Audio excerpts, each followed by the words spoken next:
na ba? May umusaw? Thank you very much.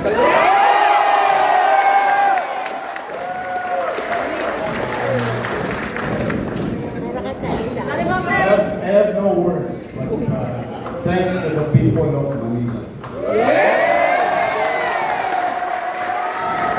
I'm grateful to each and every citizen of the city. With this type of mandate, I really owe it to you.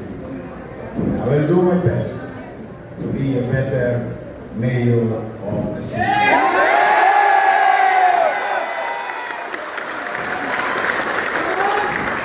Lastly, ako naman, alam ko sa June 30 pa uupo, baka naman kung may visa pa yung salita ko ngayon. Una tayo bukas! Wala naman, mananawagan ako sa inyo. Let's start healing Israel.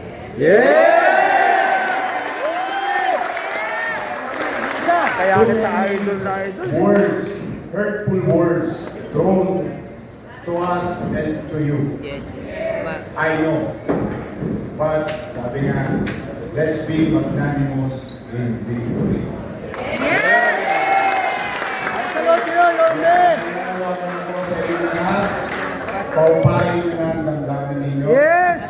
Tapos na ang politika. Huwag tayo mag-away-away.